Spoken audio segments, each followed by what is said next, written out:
इब्तिदा है रब्बे ज़ीम के बाबरकत नाम से जो दिलों के बेज़ बखूबी जानता है। देखती आँखों सुनते कानों को शकील अंजुम सावन का सलाम। आप देख रहे हैं हमारा YouTube channel learn with Shakeel Anjum. आज हम शुरू करने जा रहे हैं एडोब फ़ोटोशॉप का कोर्स। और हमारे अक्सर जो ग्राफ़िक डिज़ाइनिंग के स्टूडेंट्स हैं वो कोरल ड्रा और उसके बाद एडोब इलस्ट्रेटर को मुकम्मल कर चुके हैं।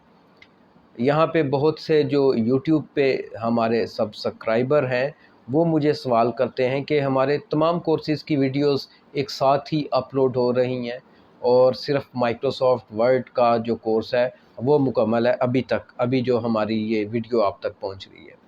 तो ये मैं बताता चलूँ कि मैं जिस इदारे में पढ़ाता हूँ वहाँ जो लेक्चर्स होते हैं वही रिकॉर्ड किए जाते हैं और वो आपके लिए अपलोड कर दिए जाते हैं। कुछ लेक्चर ऐसे होते हैं जो बाकायदा मैंने प्लान नहीं किए होते, तो वो फिर उस तरह से रिकॉर्ड नहीं हो पाते, बड़े तवील लेक्चर होते हैं। तो वही लेक्चर अपलोड किए जाते हैं जिनको मैं बाकायदा जिनकी तैयारी की होती है और फिर एक जो बाकायदा तयशुदा वक्त है उसमें मैं रिकॉर्डिंग कर लेता हूँ ताकि बहुत तवील वीडियो हमारे जो यूट्यूब फॉलोवर्स हैं उन तक ना जाए और उन्हें तवील वीडियो देखने के लिए अक्सर जो लोग हैं उनके पास टाइम नहीं होता। उम्मीद है कि अभी तक जो हमारी वीडियोस अपलोड हुई हैं उनसे आप मुस्तफ़ीद हुए होंगे। अगर किसी दोस्त का एडोब इलस्ट्रेटर का या कोरल ड्रा का अभी वीडियोस के ज़रिए कोर्स मुकम्मल नहीं हुआ तो साथ साथ वो भी अपलोड हो रही हैं। वो भी आपके लिए फ़ायदा मंद होंगी। आज की एडोब फ़ोटोशॉप की जो पहली क्लास है इसमें हमारा जो होगा ये थ्योरेटिकल क्लास होगी, प्रैक्टिकल इसमें इतना नहीं है। इसमें हम देखेंगे कि एडोब फ़ोटोशॉप का जो हिस्ट्री है वो क्या है, इसका तारुफ़ क्या है, इसके मुख्तलिफ़ वर्जन जो आते रहे हैं वो क्या हैं। उसके बाद एडोब इलस्ट्रेटर की जो इसकी वेलकम विंडो होती है उसमें क्या कुछ होता है। इसी तरह से इंटरफ़ेस जो पहला आता है जब एडोब फ़ोटोशॉप को खोलते हैं उसमें क्या कुछ है, ताकि आप उससे फ़ैमिलियर हो जाएँ और इन चीज़ों की आपको अंडरस्टैंडिंग हो। उसके बाद इंशाल्लाह हम नेक्स्ट क्लासेस में इसको प्रैक्टिकली सीखते जाएंगे। बिल्कुल एडोब इलस्ट्रेटर की अगर आप ट्यूटोरियल देखें अभी उसका, तो उसमें भी हमने इसी तरह से किया है।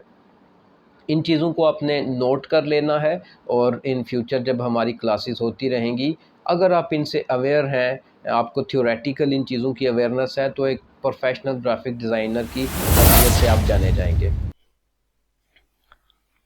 एडोब फ़ोटोशॉप के तारुफ में अगर हम देखें तो ये हमारी वेबसाइट है learn with Shakeel Anjum. Google पे आप जाके लिखेंगे तो ये वेबसाइट आपके पास आ जाएगी। हमारा यूट्यूब चैनल आएगा आपके पास और उसके बाद हमारी वेबसाइट आएगी, तो आपने इसको ओपन कर लेना है और ये आर्टिकल यहाँ पे मौजूद है एडोब फ़ोटोशॉप के तारुफ के नाम से। अगर ना भी आपको ये मिले तो आप यहाँ पे मेन्यूज़ में आ सकते हैं और यहाँ से ग्राफिक डिज़ाइनिंग में एडोब फ़ोटोशॉप पे आपने क्लिक करना है तो ये आर्टिकल आपके सामने आ जाएगा। और ये एडोब फ़ोटोशॉप जो है ये एडोब क्रिएटिव क्लाउड का हिस्सा है। ये आपको इसका लोगो नज़र आ रहा है। अगर आप अपने कंप्यूटर में अगर एडोब इलस्ट्रेटर या एडोब फ़ोटोशॉप या दोनों ही आपने इंस्टॉल किए हुए हैं तो यहाँ पर आपको ये एडोब क्रिएटिव क्लाउड का ये आइकन भी नज़र आ रहा है, तो ये इसकी पहचान है। उसके बाद हम देखें तो एडोब फ़ोटोशॉप जो है इसके तारुफ में हम देखें तो ये तस्वीरें एडिट करने के लिए इस्तेमाल होता है, ग्राफिक डिज़ाइनिंग का सॉफ्टवेयर है और इसमें टूल्स की और मुख्तलिफ फीचर्स की एक वसी रेंज है जो हमें सहूलत देती है हमारे डॉक्यूमेंट को क्रिएट करने के लिए। तो ये कौन सी वसी रेंज है। यहाँ से हम फ़ोटोशॉप को अगर देखें तो ये आपको टूल्स नज़र आ रहे हैं। यहाँ पर आप देखें तो ये आपको एरो नज़र आ रहा है। अगर हम इस पर क्लिक करें तो ये सिंगल हो जाएगा टूल्स की जो हमारा पूरा एक पैनल है। तो अगर हम इसको यहाँ पर क्लिक करें तो ये पूरा बॉक्स जो है वो इस तरह से हमारे सामने आ जाएगा। आप दोनों तरह से इसको इस्तेमाल कर सकते हैं जैसे आपको अच्छा लगे। तो ये हमें डिजिटल इमेजेस की एडिटिंग में उनमें एडिशन करने के लिए और अगर आपने कुछ क्रिएट करना है तो उसके लिए हमें सपोर्ट करता है। इसकी हिस्ट्री को अगर हम देखें तो जॉन नॉल और थॉमस नॉल जो हैं ये दोनों भाई थे और इन्होंने इसको 1988 में 1987 में बनाया था और 1988 में एडोब की जो कंपनी है इसको इन्होंने इसका डिस्ट्रीब्यूशन का लाइसेंस फरोख्त किया था। और एडोब इलस्ट्रेटर का जो एक ज़ेली सॉफ्टवेयर है उसके तौर पे इसको जाना गया, पहचाना गया, और इसका जो ये इब्तदाई वर्जन था ये 0.63 के तौर पे 2 अक्टूबर 1988 को अब बनाया गया था। ये मेरी पैदाइश का भी साल है। तो मतलब ये उस वक्त से एडोब फोटोशॉप ने कंप्यूटर की फील्ड में और मार्केट में अपने कदम जमाए। और इसके बाद हम इसके वर्जन्स को अगर देखें, इसका तारुफ क्या हुआ मैंने मुख्तसरन आपको बता दिया, इसकी हिस्ट्री क्या है मुख्तसरन आपको बताइए मैंने। अब इसका वर्जन्स जो है उनके बारे में बताऊंगा। मैं बहुत डिटेल में इस पे नहीं बात कर रहा, आप इसको पढ़ सकते हैं। ज़ाहिर आप कोर्स कर रहे हैं और आपको इतना तो नॉलेज है कि आप इन चीज़ों को पढ़ के तो अंडरस्टैंड कर सकते हैं। आप मेरी वीडियो से भी इसको अंडरस्टैंड कर सकते हैं, और जैसे जैसे आप सीखेंगे तो इन चीज़ों ने बार बार हमारे जो है वो काबिल ज़िक्र है हमारे लिए, तो इन्होंने ज़िक्र में आना है, इन पे बात होगी। एडोब फोटोशॉप के वर्जन्स हम देखें तो ये 1.0 90 में रिलीज़ हुआ था, उसके बाद 2.0 91 में, 3.0 94 में, और ये इनको आप खुद एक तवील फहरिस्त है देख सकते हैं। मैं आपके साथ शेयर करता चलूं कि ये इनका जो 7.0 वर्जन है जो 2002 में आया था, ये मैं इस्तेमाल करता रहा हूँ क्योंकि मेरी बड़ी बेसिक किस्म की नीड्स होती थी, मुझे ज़रूरत नहीं थी इसकी इतनी, तो इसको मैं इस्तेमाल करता रहा हूँ छोटी मोटी एडिटिंग के लिए। लेकिन अब 2 दहाइयाँ गुजर चुकी हैं और अब इसका लेटेस्ट वर्जन है। अब ग्राफिक डिज़ाइनिंग का कोर्स मैंने सिखाना है, पढ़ाना है, तो उसके लिए जाहिर है कि ये अगर मैं अप टू डेट नहीं करूँगा अपने आप को तो फिर आउटडेट हो जाऊँगा। तो मैंने 2023 का वर्जन आपको सिखाना है और ये उसकी पहली क्लास है। ये सारे वर्जन्स के बारे में आपने जान लेना है, नॉलेज के लिए लाजमी है, ताकि एज आ ग्राफिक डिज़ाइनर कहीं प्रोफेशनली आपकी बैठक हो जाए, कहीं पे आपने नॉलेज शेयर करना है, कल को आपने भी सिखाना है अगर, तो आपको ये सारी चीज़ें पता हो, ये इन्फॉर्मेशन आपके पास हो। ये रास्टर पर मबनी सॉफ्टवेयर है, मतलब रास्टर बेस्ड सॉफ्टवेयर है। एडोब इलस्ट्रेटर का जब हमें तारुफ किया था सेम इसी तरह का लेक्चर था, और उसमें मैंने आपको बड़ी ही डिटेल से ये बताया था कि रास्टर बेस्ड इमेज क्या होते हैं और वेक्टर बेस्ड जो इमेज होते हैं वो क्या होते हैं। तो इनमें से ये आपको एक छोटी सी पिक्चर है जिसमें ये समझाने की कोशिश की गई है कि ये जो आपको छोटे छोटे हाने नज़र आ रहे हैं ये पिक्सल्स हैं। तो ये सर्कल को अगर हम पिक्सल्स के एतबार से देखें तो इस तरह से इन्होंने मिल के बनाना है। अगर हम इसको एडोब फोटोशॉप में बनाएंगे हमें वो सर्कल ही नजर आएगा, और ये हमारा वेक्टर बेस्ड इमेज है। इसमें मतलब ये जैसे ईंटों से दीवार बनती है, तो जो हमारे रास्टर बेस्ड इमेज होते हैं वो इसी तरह से बनते हैं छोटे छोटे पॉइंट से मिलके, जबकि जो वेक्टर बेस्ड इमेज होते हैं वो एक ग्राफिकल जो होती हैं, क्या कह सकते हैं, लाइंस होती हैं जिनका तसलसल नहीं टूटता, उनके ऊपर ये डिपेंड करती हैं हमारी जो शेप्स होती हैं। दूसरा ये कि जो हमारी वेक्टर बेस्ड इमेज होते हैं उनको आप जब बनाते हैं तो हर एक जो ऑब्जेक्ट होता है वो उसको आप इंडिविजुअली जो है ना इनफरादी तौर पे आप उसको मूव कर सकते हैं, आप उस पर वर्क कर सकते हैं। लेकिन जो रास्टर बेस्ड होता है इसमें ऐसे ही है जैसे हम जैसे ईंटों की जो दीवार होती है तो उसके ऊपर जब हम प्लस्तर कर देते हैं तो वो उसके ऊपर हो जाता है। बिल्कुल इसी तरह जब आप कलर करेंगे, कोई शेप ड्रा करेंगे, तो वो पिक्सल्स जो उसके नीचे आएंगे उस कलर के नीचे वो उनके ऊपर वो अप्लाई हो जाएगा। जबकि ये जो हमारे वेक्टर बेस्ड हैं वो आप ऐसे कह सकते हैं कि जैसे आजकल कुछ ऐसी लेमिनेशंस आ रही हैं कि आप उनको बाद में चेंज कर सकते हैं, मूव कर सकते हैं, वो उसके अंदर जज्ब नहीं होते बल्कि उसके ऊपर होते हैं, जैसे फ्लेक्स वगैरह होते हैं। आजकल पैलिंग आ रही है मार्केट में, तो ये इस तरह से होता है वेक्टर का। ये मैं कैनवस या आर्टबोर्ड के एतबार से कह रहा हूँ, और क्वालिटी के एतबार से जो वेक्टर बेस्ड हैं वो उनके पिक्सल फटते नहीं हैं, बड़े वो स्मूथ होते हैं। इसके बाद अगर आप एडोब फोटोशॉप को खोलेंगे तो यहाँ पर आप क्लिक करें और ये आपको ये एडोब फोटोशॉप का 2017 का मैं वर्जन है जिस पे बता रहा हूँ, लेकिन बाकायदा जो आप सीखेंगे वो 2023 का वर्जन होगा जो एकेडमी में होगा। ये मैं लेक्चर घर पे रिकॉर्ड कर रहा हूँ आपके लिए, तो सेम यही उसका जो है लोगो है, जबकि वो वर्जन जो है वो 2023 का है। ये आपको ऊपर 7.0 का भी नज़र आ रहा है, ये भी मेरे पास अभी मौजूद है, मुझे इससे बड़ा प्यार है। मेरा बड़ा अच्छा इसके साथ वास्ता है, तो छोटी मोटी चीज़ों के लिए अभी भी मैं इसी को टच कर लेता हूँ जब जल्दी जल्दी काम करना होता है। तो एडोब फोटोशॉप को मैंने खोल रखा है और ये इसका आपको इंटरफेस नज़र आ रहा है। इससे आगे हम देखते हैं कि किस बात पे डिस्कशन हुई है। वेलकम स्क्रीन और बेसिक इंटरफेस। तो वेलकम स्क्रीन की तरफ हम जाते हैं। मैं यहाँ पे क्लिक करता हूँ और फाइल पे जाके न्यू पे चला जाता हूँ और ये इसकी वेलकम स्क्रीन है। यहाँ पे न्यू डॉक्यूमेंट लिखा हुआ है, रिसेंट लिखे हुए हैं और ये आपको जो भी रिसेंट डॉक्यूमेंट्स मैंने यहाँ पे बनाए हैं वो नज़र आ रहे हैं। सेव्ड में यहाँ पे वो होंगे जो आपने सेव किए होंगे बना के। मिसाल के तौर पे यहाँ पे मैं वेबसाइट के ऊपर जो इमेज लगाता हूँ वो इस गर्ज से कि मैं उनको अगर डायरेक्ट फेसबुक पे शेयर करूं तो वो उसकी तस्वीर जो बिल्कुल इक्वल उसके ऊपर फेसबुक के अंदर आए, उसकी वो कहीं से तस्वीर ऊपर नीचे ना हो, कटी ना हो। उसके लिए वेबसाइट का साइज़ जो है वो पिक्सल्स के हवाले से मैं उसकी जो विड्थ है वो 600 रखता हूँ।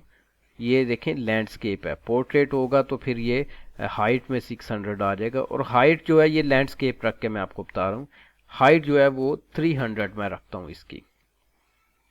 तो रेजोल्यूशन इसकी नॉर्मली 72 ही होती है। अगर आप इसको ऑनलाइन जो होती हैं मसलन एलसीडी है, मोबाइल है, कंप्यूटर है, लैपटॉप है, इस तरह की चीज़ों के लिए बनाएंगे तो 72 पे ही आपका काम चल जाएगा। पिक्सल्स पर इंच हम रखेंगे, पिक्सल पर सेंटीमीटर करेंगे तो वो बहुत हैवी किस्म का हमारा इमेज बन जाएगा जो भी हमारा डॉक्यूमेंट होगा। कलर मोड है, चूँकि ज़्यादा मैं इस पे इस टाइम काम कर रहा हूँ ऑनलाइन आपको दिखाने के लिए, तो RGB ही रखूँगा। आप प्रिंटिंग जब करें तो CMYK को प्रेफर करें उसके लिए। बिट्स जो हैं वो 8 बिट हैं, इसको भी हम यही रखेंगे। बैकग्राउंड में वाइट भी है, ब्लैक भी है, इसके अलावा ट्रांसपेरेंट है, बैकग्राउंड कलर है, कस्टम भी आप कर सकते हैं। हमने वाइट ही रखना है। ट्रांसपेरेंट करना हो तो वाइट को भी हम ट्रांसपेरेंट बाद में कर सकते हैं, बैकग्राउंड कलर दे सकते हैं, ब्लैक बैकग्राउंड आप ले सकते हैं। फिल वक्त मैं इसको वाइट ही छोड़ रहा हूँ। यहाँ से आके भी आप इसके कलर चेंज कर सकते हैं, यहाँ पर मैंने क्लिक किया था। मज़ीद एडवांस ऑप्शंस हैं, इनको हम साथ में देख लेंगे। अभी मैंने आपको जो बेसिक चीज़ बताने के लिए ये सारा जो भी बनाया है ये मैंने बनाया आपको सेव्ड के हवाले से बताने के लिए कि इससे क्या होता है। तो मैं यहाँ पर ये हमारे पास एक बटन नज़र आ रहा है सेव का, तो वेबसाइट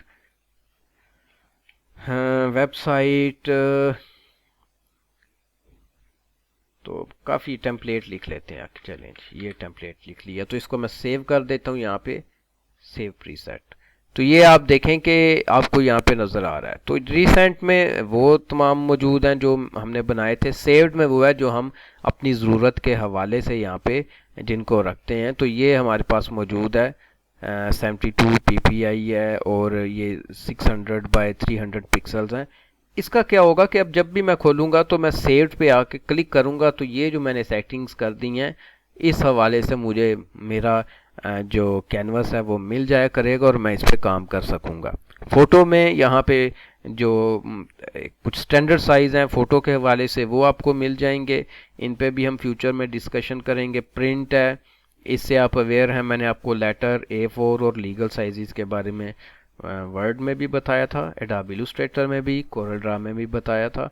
तो आप इससे अवेयर हैं। अगर आपको नहीं पता तो आप हमारे एडोब इलस्ट्रेटर के, कोरल ड्रा के या फिर हमारे MS वर्ड के लेक्चर को देख सकते हैं न्यू विंडो के हवाले से, वहाँ पे ये डिटेल में मैंने बताया हुआ है। तो आर्ट एंड इलस्ट्रेशन के साइज़ हैं यहाँ पर, वेब के हैं, वेबसाइट आप जब बनाएंगे तो वो आपने यहाँ से यूज़ करने हैं। मोबाइल की एक यहाँ पे वसी रेंज मौजूद है, आईफोन्स हैं और एंड्रॉयड है और मैक है, बाकी भी सारे मोबाइल हैं। तो जैसे जैसे ज़रूरत पड़ेगी। वीडियोस के हवाले से जो स्टैंडर्ड आजकल साइज़ चल रहे हैं तो वो यहाँ पर मौजूद है आपके पास। SD हैं, HD हैं, उसके बाद वो हाई रेजोल्यूशंस के हैं, 4K तक के हैं। तो ये भी साथ में डिस्कस होंगे। तो यहाँ से अगर हम मिसाल के तौर पे प्रिंट पे क्लिक करता हूँ मैं और यहाँ से मैं क्रिएट कर देता हूँ, या फिर हम इसी को चलें, ये सेव्ड है, इसको क्लिक करता हूँ, क्रिएट कर देता हूँ, तो ये हमारे पास आ गया। यहाँ पर एक चीज़ और है कि मैं दोबारा यहाँ पे जाऊँगा फाइल न्यू पे और यहाँ पे सेव्ड में जाके इसको मैं यहाँ पे आर्ट बोर्ड का टच दे दूँगा। अब आपने एडोब इलस्ट्रेटर जिन्होंने लेक्चर देखे हैं या सीख चुके हैं, तो वहाँ पर हम आर्ट बोर्ड्स के ऊपर काम करते थे और यहाँ पर मैंने जिक्र किया कैनवस का। आर्ट बोर्ड जो है वो यहाँ पर अगर आप क्लिक कर लेते हैं तो आर्ट बोर्ड आप यहाँ पे भी बना सकते हैं। मैंने क्रिएट कर दिया तो यहाँ पे आर्ट बोर्ड लिखा आ रहा है। ये हमारा आर्ट बोर्ड है और ये हमारा कैनवस है। साइज सेम है दोनों का, फ़र्क ये है कि इसको मैंने आर्ट बोर्ड कहला दिया है। बाकी आर्ट बोर्ड के ऊपर जैसे वहाँ पर हमने मुख्तलिफ़ किस्म के अमूर सर अंजाम दिए थे, यहाँ पे भी जैसे ये आर्ट बोर्ड है अभी, तो मैं अगर इसको टच करता हूँ तो यहाँ से अगर मैं आल्ट प्रेस करके, ठहर जाए इसको मूव करते हैं, ये आल्ट प्रेस करके मैं अगर मूव करता हूँ तो देखें उसकी कॉपी हो गई है। ये चीज़ मैंने आपको वहाँ बताई थी, किसमें, एडोब इलस्ट्रेटर में। तो कंट्रोल आल्ट जी दबाएंगे तो आपका अनडू होगा। सिंपल कंट्रोल प्लस जेड दबाएंगे तो जस्ट एक दफ़ा ये एक स्टेप बैक जाएगा। हमें कंट्रोल आल्ट और जी करना है और ये बैक जाता जाएगा। इसकी जो पिछली सारी हिस्ट्री है उसमें ये पीछे चलता जाएगा। ये यहाँ पर आपको टूल बॉक्स नज़र आ रहा है और यहाँ पर लेयर्स आपको नज़र आ रही हैं। आर्टिकल में हमने जो अभी आपके साथ मैंने शेयर किया था उसमें ये सारी चीज़ें, ये हालिया, ये उर्दू में यहाँ पे लिखी हुई हैं, तो मैंने आपको बता दी है ये वाली। उसके बाद इसके इंटरफेस को अगर हम देखें तो ये आपको यहाँ पर लास्ट चीज़ है, ज़्यादा लंबा लेक्चर नहीं मैं चाह रहा हो जाए, ये मेन्यू बार है। उसके बाद यहाँ पर दूसरी जो इन्होंने कहा टूल बॉक्स, तो ये टूल बॉक्स ऑलरेडी मैं आपके साथ डिस्कस कर चुका हूँ। इसके बाद ऑप्शन बार है, मेन्यू बार के नीचे होती है, ये हमारी ऑप्शन बार है, ठीक है, ये वाली, ये सारी की सारी। और उसके बाद हमारी ये पैनल्स हैं, लेयर्स हैं, स्टेटस बार है। पैनल्स कौन से हैं हमारे जी, यहाँ पर आपको पैनल्स नज़र आएंगे। लेयर्स यहाँ पे आपको ये देखें लेयर्स हैं, और इसी तरह से ये नीचे स्टेटस बार आपको नज़र आ रही है, ये वाली। तो लेट मी चेक के लेक्चर हमारा तकरीबन 14 मिनट का रिकॉर्ड हो चुका है, तो ये काफ़ी लेंथी लेक्चर हो गया है। उम्मीद है कि ये बड़ा क्विक सा मेरा लेक्चर आपको समझ आया होगा। नहीं अगर किसी बात की समझ आई, कमेंट्स में आप मुझे पूछ सकते हैं, आप मुझसे रब्ता कर सकते हैं, आप मेरी वीडियो को दोबारा देख सकते हैं, आप हमारी वेबसाइट से मदद ले सकते हैं। वो तमाम चीज़ें जो आपको एडोब फोटोशॉप इजीली और परफेक्टली सीखने के लिए मैं प्रोवाइड कर सकता हूँ, मैं प्रोवाइड कर रहा हूँ। अब आप पे ये डिपेंड है कि आप इससे कितने मुस्तफ़ीद होते हैं। अगर वीडियो अच्छी लगी है और चाहते हैं कि इसकी रेगुलर मैं क्लासेस अपलोड करता रहूं तो लाइक कर दें, कमेंट्स में मुझे बता दें, अप्रिशिएट कर दिया करें, मेरी एनर्जी बढ़ जाती है। तो दूसरे दोस्तों को भी बताएं जो सीखना चाहते हैं, तो मैं भी साथ साथ सीखता जाऊंगा और आपके साथ शेयर करता जाऊंगा। उम्मीद है कि आज का लेक्चर आपको अच्छा लगा होगा। अगली वीडियो तक के लिए आपसे इजाज़त चाहता हूँ। अल्लाह हाफिज़।